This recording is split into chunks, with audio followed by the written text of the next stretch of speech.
back to another episode of A Gift from Adversity. My name is Juri Love. I'm your host. Thank you so much for tuning in. Today we're recording episode 98. Before I introduce my guest tonight, I want to introduce my book, which is the same title as this podcast. It's called A Gift from Adversity. And if you go to Amazon, A Gift from Adversity by J Love is available. The subtitle of my book is Overcoming Sexual Abuse, Domestic Violence, Bullying, and Homelessness. After I published this book in 2020, I got a lot of messages from all over the world sharing their adversities, and I felt very compelled last year that I wanted to start this podcast and not only sharing about our adversities, but also the tools that people use to overcome and a gift that came from it. And it's been an amazing experience for me to have the guests from all over the world and have this many episodes. And I'm really grateful for every single guest who came in and every single listeners who had listened to our podcast. So thank you. So let's invite tonight's guest. His name is T-Gunna. Hello. Hey, what's up, Juri? Thank you so much for coming to A Gift from Adversity podcast today. No, thank you for having me. So can you please introduce our audience, who you are, what you do, and if you have any social media that you want to promote? Yeah, my name is T-Gunna. I'm a rapper, and I've been making music for quite some time. And I music is like my journal. You know, I heard you over, just a little while ago say that you wrote a book. Music, when I write music, that's my book. It's my book of me. It's how I vent. It's how I cope. It's how I get through. You know, but social media, you can follow me at T-Gunna 508 Brock. That's TGUNNA 508 BROCK. Everywhere. If you type in T-Gunna, T-Gunna Brockton, T-Gunna New England, T-Gunna, New York, Florida, it's all attached to that. I pop up. Great. Thank you so much for that. So let's dive into our first question, which Okay. is the adversity. So what was your adversity? Oh man, where do I start? Can I list a few or just one? Yes, you can list few. I think we all got a story, right, of homelessness, right? Experiencing homelessness um, at the workplace. I was at a job for about 9 years, and almost 9 years, and I left. There's so much, um, there's so much. Um, there's so much. I don't even know where to begin, honestly. But yeah, we could talk about homelessness and when I worked in corporate. So when were you homeless? Um, it was a few times, like as a kid, that's out of your control, right? You know, um, living with your mom and she's trying to figure it out. And as an adult, post high school, a few times, um, sleeping in my car in between shifts, you know, um, but taking care of people, making sure people were okay. But I'm making money, right? But had nowhere to go, at times. Um, but making sure that other people's bills was paid. It's just who I was and who I am, and yeah. Let's talk about homelessness a little bit. So I was homeless when I was 18 Mm. in Tokyo. Well, yeah, it was devastating because all of my friends went to college straight away, and I didn't have home and I didn't have money. So that was like extra pressure. So when you were a child, you mentioned that you were homeless. Like, where were you guys living? Like shelter? Yeah, we was in shelters. We was definitely in shelters. You know, you name it, food stamps, WIC, all that. We experienced all the hardships. You know, um, I watched my mother struggle, cry, because she couldn't afford certain things. So as a kid, you see that, and it sticks with you, and it just motivates you to become who I am right now. And you know, nowadays I'm living a different type of lifestyle now, completely different. You So know, you mentioned another homelessness when you were 18 or so. my mom kicked me out twice. My mom kicked me out twice. I don't really, want to go too far in detail about why, but she saw how I was living my life at a certain time, and she wasn't really agreeable about it. So, um, but yeah, I was trying to do the college thing and try to do the music thing, and just trying to figure out life as a young adult, and you know, it takes you places. So yeah, and I ended up staying at one of my friends' child's mother's house. Shout out to Alicia and her mother for that, letting me stay there for a couple of days, and then I was able to get a room out in Boston, living on Seaver Street, um, and the rest is history. So really, So I just want to let audience know the homelessness is something that it's put on a word like homelessness, but when you actually are homeless and experience that, I can't really describe with anybody who have never experienced the homelessness how miserable it is and how much tears that was shed and how much fear that I felt. What's gonna happen tomorrow? What's gonna happen now? I remember I wrote in my book, A Gift from Adversity, a couple ways that I survived. How in Japan is Denny's. Like you can buy like 100 yen, which is like $1 coffee, like unlimited refill or something. And like 3, 4 in the morning, I was at Denny's try to like you know shield myself, and it was so miserable. I remember how incredibly um sad I was. Do you remember some of the feelings and emotions like when you were actually homeless? Like, can you explain to yeah, us? Yes. yeah.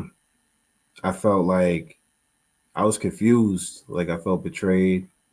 I felt like nobody really cared. But I had worked and just kept working.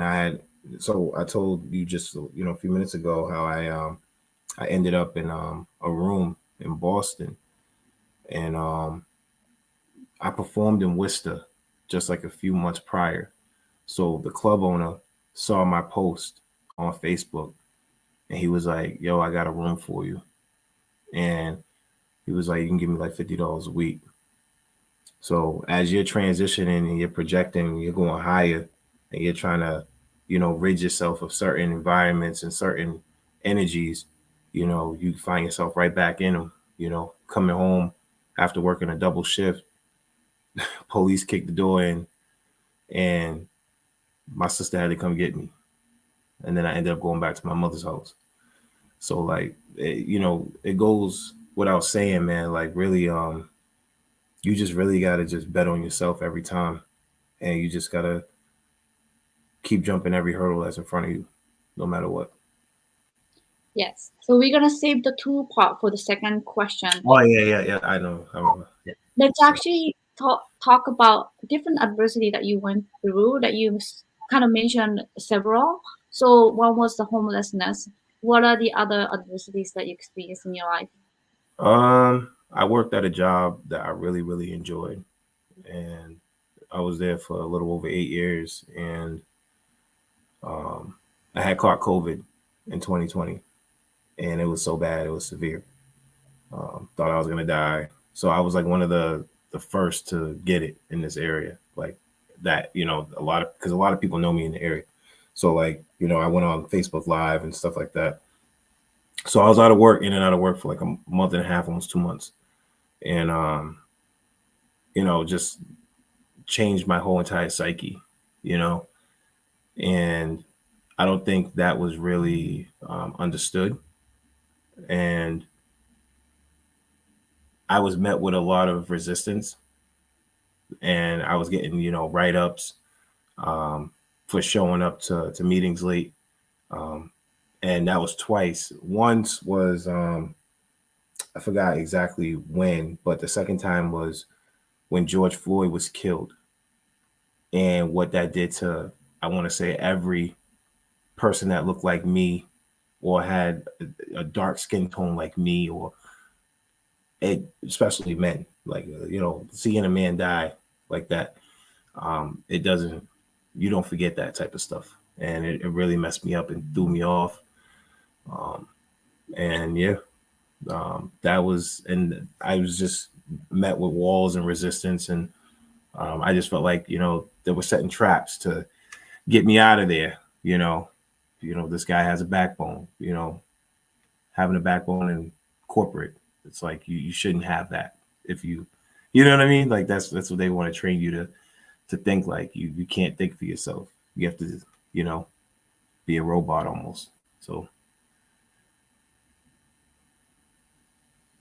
So let me dissect a little bit. I know COVID was really hard for everybody. Did you actually lose somebody, like no friends or any family member?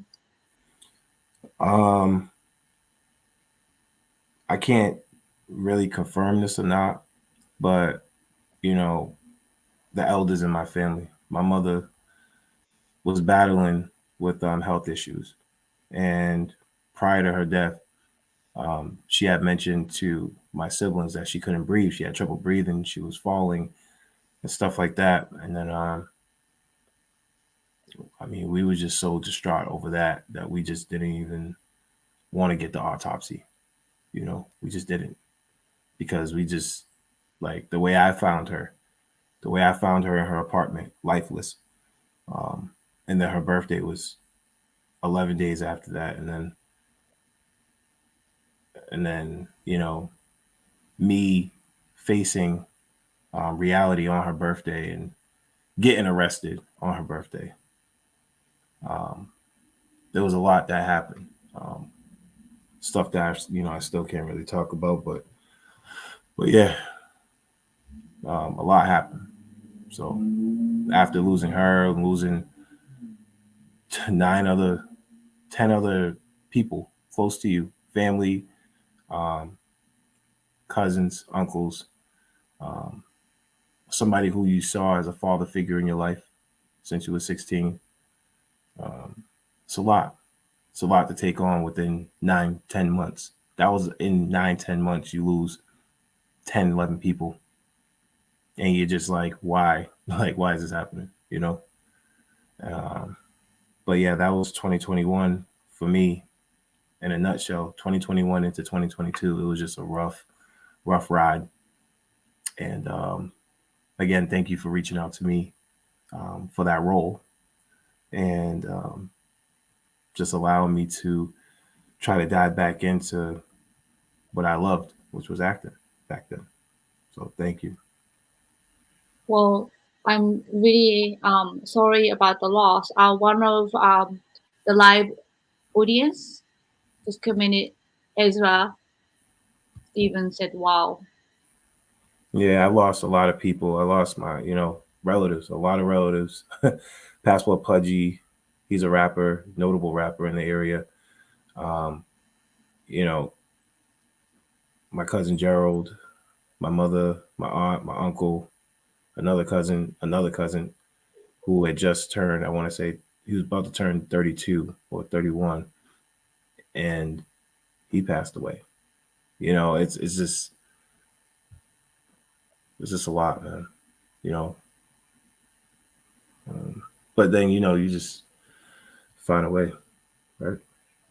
So when you had this traumatic situation of being homeless and the corporate job and COVID, and then losing a lot of people in such a short amount of time, how would you describe to our audience of your mental stage?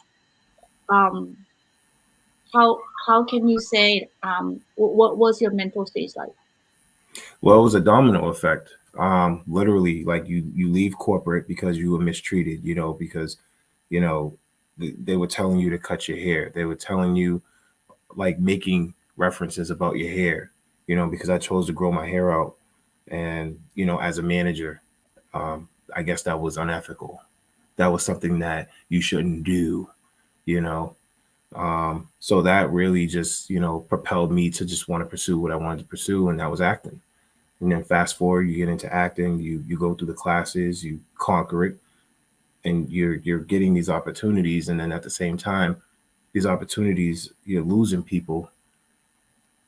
And then when I lost my mother, it was just over for me. Like, I'm a mama's boy. I love my mother tooth and nail. Anything she needed, I was there. Whether she threw me out or not, it didn't matter. I knew at the time at the time I felt like what I was doing was right for me and to survive. But you know, she's a God-fearing woman. She's a Christian woman. She's at church, 4 or 5 days a week. She didn't even curse, you know, um, and she just had um, she saw a lot for me. And before she passed, I had made her proud. I had made her proud because she saw my climb, she saw my journey, she saw everything that I went through. She was able to see me get my locks that she told me to get more than 10 years ago. She was happy with the fact that I was doing everything that I said I was going to do. And when she passed away, a lot of me, like, I felt like went with her. And then I had to find that again. I had to find those happy moments, those find happy spaces, to show up for other people. I never stopped doing that. And it's just really just tough. But yeah, it took a lot to really bounce back from that. Um, I'm still trucking. It's still hard every day. So her her specifically, that, like, I lost my father in 2017, but her death, I would say, definitely did a lot. It's just like you just don't forget things. Like, she was alone when she went, and she didn't, like, nobody knew what was going on. So um but yeah, I every day you still fight, right? We're never going to be whole. We never are ever going to be whole, but we work every day. Even if we apply that 1%, we're 1% better than the day prior. So and that's what I do. I focus on being positive and just being optimistic and just putting out good energy. And I'm loud, so gotta find those spaces to be me again, and I do. Keep them in my pocket when I'm ready. So I just want to address a little bit about um first of all, I'm sorry for your losses. Thank you. And Appreciate it. yes, and then thank you so much for coming to the podcast and sharing this personal story with our audience. It means a lot. And I just want to really ask you a question. Mm-hmm. When you are in a depressed stage or a really sad stage, as black male, Mm-hmm. I'm Asian, female, like I have certain cultural expectation as Asian woman or Japanese woman that are supposed to be devoted, is supposed to be not be emotional, are supposed to Mhm. be kind of perfect in social situations. However, I a mess inside. As a black male, growing up, was there any stigma talking about how you felt? Say, for instance, how maybe you were angry, um, sad, that you were able to show the vulnerability, or did you feel a stigma that you have to kind of hide it? Um, there was one thing about me, like I had a real anger problem. Like since I was a kid, I was a live wire. I was a hardhead. Um, I'm not gonna lie, like I was bad, but um, at times, I was an emotional roller coaster, you know, and I mean, even today, right? Like, you got your friends, and you pick and choose what you want to say to them. You got the people you can vent to, and then you got the people you can't vent to, and stuff like that. But like, you know, when you're alone, you pick your moments where if you gotta shed a tear or two, you do it. You know, or if you have a safe space with somebody, and they make you feel human, right? You can be as emotional as you need to be, and I definitely at the end of the day, like I value the people I have around me. I value the relationships and the rapport that I have around me to allow me to pour into them, and vice versa. You know, I have outlets. The gym is definitely one of my biggest outlets. Like I love being in there. I could be myself. Whether people want to communicate or not didn't matter to me. I'm there because I love being there, and that's an outlet for me, and that's what works. But yeah, I mean, you always hear, you got to be a man. You can't say this or do this. You're a man, you're a boy. You gotta move like this, or you can't talk like this, or you gotta walk like this, and stuff like that. But me, I never really cared about fitting in anybody's narrative. Like I've always changed the narrative, no matter where I'm at. Like I show up as me. Like I don't care. Like I never cared about what people thought of me, because there's so many sides to my coin, and they're still on, one side, and there's so many other sides. So people are going to judge you for no matter what you do. So it doesn't matter. At the end of the day, just be yourself. Be yourself. Be you. Walk in your power. That's it. So thank you so much for sharing that. Let's actually move on to the second question, which are the tools that you use to overcome these multiple adversities. You Mhm. mentioned a lot of things before, but I want to emphasize this, Tigana. I just want to let you know this is absolutely my favorite part of the podcast because every single guest that we had, 97 guests so far, you're the 98th guest, Mhm. went through these extreme adversities. But then typically people would say, oh, go find a therapist, talk to a therapist, but that's not the solution. And I know that from that first hand experience about my adversities or my multiple adversities. And every guest that came to the show had shared something unique that is very tangible and then applicable for getting over adversity. So, what would you say? You mentioned multiple things that Mhm. tools that you use to overcome your adversity that worked the best. I mean, again, my mom, no matter whether I was outside or, getting into trouble or whatever, right? She instilled a lot of core values in me. Um, Sometimes I get mad with myself because, like, I'm putting other people and how they feel before me. But I would say the gym, writing my music, definitely, chopping it up with my friends, and just, just going for mine, man, and just working. I work a lot. I like to work. I like to keep busy. Working helps, um, interacting and networking, meeting new people, that helps too, because depending on if they're like-minded individuals, and you could find a way to help each other, right? Because that's what we're supposed to do to make our lives easier. If you have that mindset, then your life will become easier. But if you don't, and you shut out and shut down and you're closed-minded, you're only hindering yourself. So I just look into just gym, writing my music, spending time with loved ones, and just putting out good energy, and just making sure that I'm always transparent and I'm always honest. And I'm always honest in the moment about how I'm feeling, and allowing myself to feel whatever it is I need to feel, and not shy away from that, and not turn the other cheek.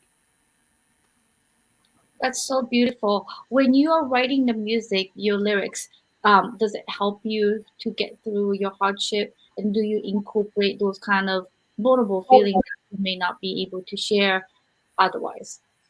I got a couple songs that's gonna drop soon that I really get to um, touch on a lot of these things, because this whole narrative about what we're supposed to do and what we're supposed to say, what we're supposed to be, what we're supposed to feel like. I don't care about none of that. I literally don't care about what the status quo is, or what the norm. I'm abnormal. I go against I go against the grain every time. So writing my music definitely helps, and my music doesn't sound like everybody else's in this area. It doesn't. It doesn't sound like anybody else's. It doesn't, because to everybody else, they got to sound a certain kind of way. They got to look a certain kind of way. They got to do a certain kind of thing. I don't do none of that. Like, I know where I come from. I know what I've been through. I know what I've lost. I know what I've all the losses I've taken. You know, everything. You know, um, so I focus more so now on the wins. We want to put the wins in the column, and music has definitely helped in the gym. Yeah. Well, thank you so much for that. I just want to really comment on it because when you went through, like when you go through certain adversities, like Mhm. myself too, like like what you said, you you know what you lost, and then you know what you have, Mhm. and it's a perspective that we learn after going through extreme adversities. And you are so right about going after what you want without thinking about what people might say or what kind of stereotype or biases that they put on us. Right. So usually, like I'm Japanese female living in America, I'm like super aware of that. Everywhere I go, a lot of places I go, I'm the only Japanese. I am the only person. And then I don't care. I really don't care because I struggled. I was homeless and then I earned money to get a scholarship to come to Berkeley College of Music, which was my dream school, and I earned money by working really hard. I don't care. I really don't care about what people say about me. Like I know what I lost like you.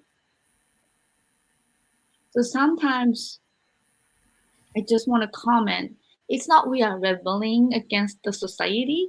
It's about the resilience that you are here. You could be gone. I could be gone Right. long time ago with the pressure that we had and mental health issues that was never addressed growing up. We never had help. Like me and you, I think we grew up in complete different country. You grew up in America. I grew up in Japan. But we went through homelessness that's universal. And no matter where you are, like some people told me at I was hired as a motivational speaker for a woman who just got out of prison system. And I was talking to them about how I was homeless like you were. And they said, "Oh, I didn't know Asian people go through that." So I'm like, yes, we do. Like, it doesn't matter where you are. Adversities, they do not discriminate Right. what you are, where you are. That's So true. just to emphasize what you say and support what you say, would people pressure us to be certain stereotype in what you should do music wise, or how you say things, or how you live your life? At the end of the day, we all die and then we all lose things. So like my message is really go after what you want. Thank you. Yes. What do you think? What do you say to that? Um, I mean, where do I begin? I, I mean, going after what you want and um, like it's just I don't know. Once you start getting into the stories and stuff like that, you start to feel these things, right? Like, um, I worked so hard. I had to work so hard to acquire everything that I have, from you know networking to getting the car dealership. Whether we made money, took losses, didn't matter. We still had it. We had it. Because we know where we started. Like it's just. I'm sorry, I'm getting off topic, but you just really just think about everything that you go through and you get through, and then people that are around you that just take it full advantage of it, that just really don't appreciate what you do and don't really appreciate the energy that you bring, and you know and what they're learning from you, what they're experiencing from you. Like it's just a lot of things that I went through in the last 2 years that I don't ever want to really deal with again. you know so but sorry, what was the question? Well, I was really reflecting of what you said prior, where you said you don't really care about what people say, like you just want to you because you lost something, and then you know what your worth is, and you know what your value is. So you said your music is kind of different than the other people, and you don't care. It doesn't matter because you are you, and then really going after what you want, other than feeling the pressure or people trying to put you in a box, because we are resilient. Yeah, I mean, my music. So the thing is, it's not even like I'm daring to like even trying to be different. It's not even like I'm trying. Like I'm not trying to go gung ho, and be like, yeah, I want to be different. I'm just being myself, and I feel like whether you're trying to be yourself or you're trying to be something else, either way, it's gonna rub people the wrong way. But at the end of the day, like as far as like you know this quote unquote fitting the mold and being a stereotype, I don't care about anybody's stereotype. Come get to know me, come have a conversation with me, find out who I am. Like just because you hear my name and oh, what does he rap about? Or what is this guy? Like just come have a conversation with me. You know, I'm not like every other person or whatever the stereotype quote unquote is. Being a black male or whatever. Um, you know, I don't have kids, but I've lost kids. You know what I'm saying? People don't know that. So it's like there's a lot, man. You just got to keep going and don't allow things to hinder you in life. So as far as stereotypes, I don't really see myself, fit in any of those categories. I'm just me. Um, and I'm always gonna be me. Whether people accept it, like it, hate it, love it, doesn't matter. You know, just put out good energy and just be a good person, be genuine. And as long as you're not snaking anybody and trying to cut corners and trying to get over on people, at the end of the day, you got God in your heart, you trust God, and He's just gonna make a way for you. That's it. Well, thank you so much. So my last question for you on this podcast is a gift that came from the adversity. So what would you say a gift that came from your adversity? Um, I mean, wow. Um, when I left it, my job in 2020, and I pursued acting, I was in rooms with people that, and it happened so fast. You get into these movie sets and stuff like that, and well, TV sets, and you're meeting these people, these great, producers and these actors and stuff like that. So like that was a gift, meeting and networking people with people, and I would say just showing how resilient I really am, um, and just showing that doesn't matter what you look like or what you're trying to do, just be yourself. And I was able to find that even more so when I left, because I was like, you know what? If me being myself is causing all this commotion, and me being myself is taken away from the fact that I'm doing a good job here at this company, then I need to leave. I need to explore other options. And I did. So, you find yourself, trust yourself, and just never give up on yourself. That's my gift. Well, thank you so much for coming to a gift from Adversity today. I just want to ask one more favor from you. Yep. If there's somebody out there who's listening to this podcast and maybe they were going through a similar situation as you when you are young and stuff, what is your biggest advice that you can give to those people? Make as many mistakes as you can early on, because, you know, when you become an adult, those mistakes have consequences. Um, just make a lot of mistakes. Not necessarily make a lot of mistakes. Don't be afraid to make mistakes. Don't be afraid to try new things. Don't be afraid to challenge yourself. Um, do not get complacent, you know, um, and just always, always, always, always, always be yourself, no matter what. Um, just be yourself. There's gonna be people that really appreciate that, that really, really, really, really, really, really will love you for that. Um, and just ball hard, man. That's it. Just ball hard. Well, thank you so much again for sharing your time and story with us. Thank you, Juri, for having me. Absolutely. So this is the end of the show, and I have more guests coming in, and I'm very excited that we are very close to episode 100. So thank you again, everyone, and have a wonderful night.